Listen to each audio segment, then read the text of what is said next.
Jangan ngadon dulu. Kak, aku tidak akan makan sebelum kamu membawaku pada Harumi.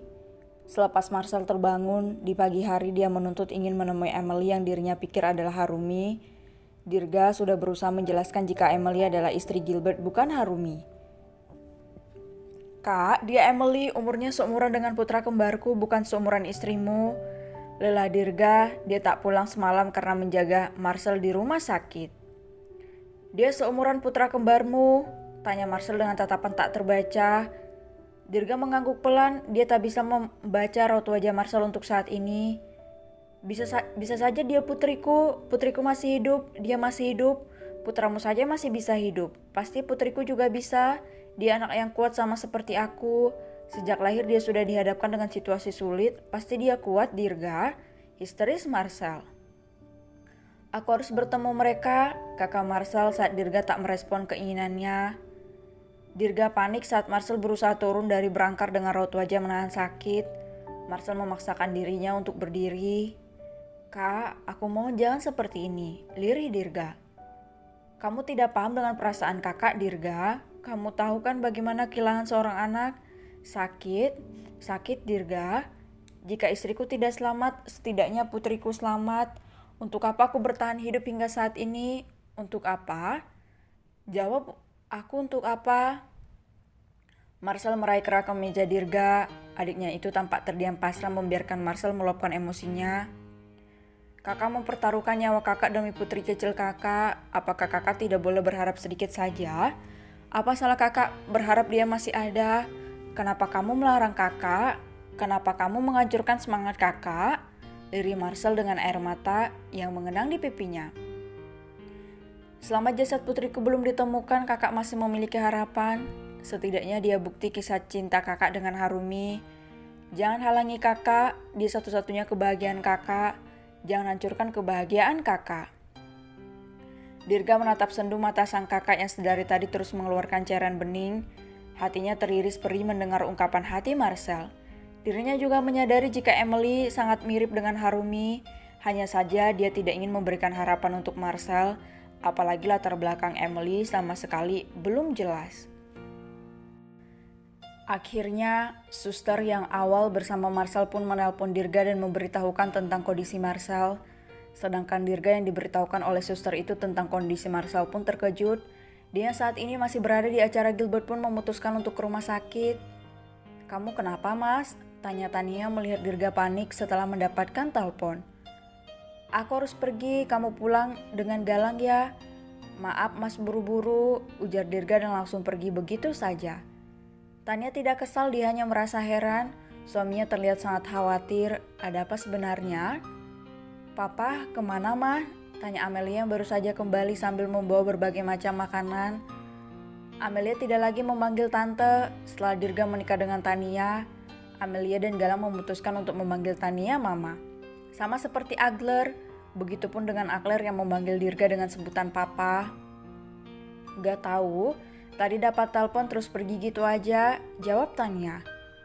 Loh, mama gak ikut? Nanti kalau papa ketemu sama cewek gimana? Hasut Amelia yang kini sudah kembali duduk di sebelah Tania. Kalau papamu ada cewek, gak mungkin dia menduda puluhan tahun, Mel, kekeh Tania. Amelia ikut terkekeh, benar juga kata ibu sambungnya itu. Sudah 20 tahun lebih Dirga menduda, jika dia memiliki seorang wanita yang dia cintai pasti pria itu sudah menikahinya. Sedangkan Agler kini sedang mengobrol dengan Gilbert. Keduanya sama-sama memangku seorang bocah yang tengah menikmati kue coklat. Bulungnya masih sakit, Leb? Tanya Renan penasaran. Ndak, kan pakai pelicai makanya ndak sakit, jawab Repin dengan mulut yang masih penuh dengan kue. Agler melihat sejenak jam tangannya, waktu sudah menunjukkan pukul 11 malam. Sudah sangat larut dan besok putranya akan masuk sekolah. Gilbert, sorry nih aku harus pulang. Renan besok sekolah, takutnya dia bangun kesiangan. Besok? Ya sudah, kelihatannya juga Repin sudah mengantuk, sahut Gilbert. Akler pun pulang dan mengajak Tanya dan juga Amelia pulang. Sedangkan Galang, pria itu masih ingin tetap di sini sambil mengobrol dengan Alfred. "Lei, cekolah kok lepda sih?" protes Repin. Mendengar perkataan putranya, tentu saja Gilbert menjelaskan mengapa dirinya tidak menyekolahkan putranya sejak dini. "Repin gak usah sekolah, sekolahnya nanti aja kalau Repin udah umur 7 tahun ya," saut Gilbert sambil mengelus bahu putranya. "Indah mau, Lep mau sekolah juga," rengek Repin. Gilbert pikir Repin tidak suka sekolah, lagi pula dia tidak ingin putranya harus terpaksa belajar, padahal di umurnya yang masih 5 tahun ini dia lebih senang bermain. "Nanti aja Repin umur 7 tahun Dedi masukin SD ya, sekarang belajarnya di rumah aja sama Dedi," bujuk Gilbert. "Dah mau Dedi, Lep mau sekolah, pokoknya mau sekolah." Hicks, Repin sudah mulai rewel, dia sudah mengantuk, sehingga Gilbert pun memutuskan membawa Repin ke kamar. Beruntung para tamu sudah pulang sejak tadi. Ceklek, Gilbert membuka pintu kamarnya. Emily yang sedang merebahkan dirinya di ranjang pun terkejut mendengar suara tangisan putranya. "Repin rewel ya mas? Udah ngantuk pasti dia, bawa sini mas," ujar Emily sambil mendudukkan dirinya. Gilbert berjalan mendekat, setelah kembali menutup pintu dia meletakkan putranya di samping sang istri.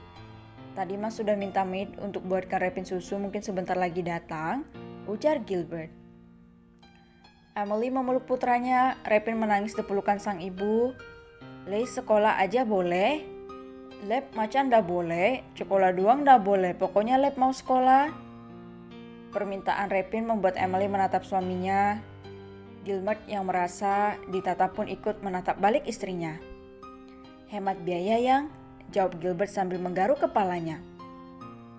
Ceklek, Dirga menghela napasnya ketika melihat Marcel yang sedang tidur di atas berangkar. Perlahan dia melangkah masuk mendekati berangkar sang kakak. "Tuan, maaf kami harus menyuntikkannya dengan obat penenang." Dia terus mengamuk ingin pergi. "Kami takut melukainya sehingga memutuskan untuk menyuntikkannya saja," jujur suster itu. "Ya, terima kasih, itu lebih baik," lirih Dirga. "Maaf, apa keluarga Anda ada yang bernama Harumi?" Pertanyaan suster membuat Dirga seketika mematung. Netranya menatap suster itu dengan tatapan yang terkejut. "Anda tahu nama Harumi dari mana?" tanya Dirga dengan shock. "Tadi Tuan Marcel terus memanggil Harumi setelah dia menonton televisi." "Televisi?" bingung Dirga. "Iya, Tuan Gilbert mengadakan acara untuk memperkenalkan istri beserta putranya pada publik. Tapi anehnya Tuan Marcel terus menyebut Harumi saat melihat istri Tuan Gilbert," jelas suster itu.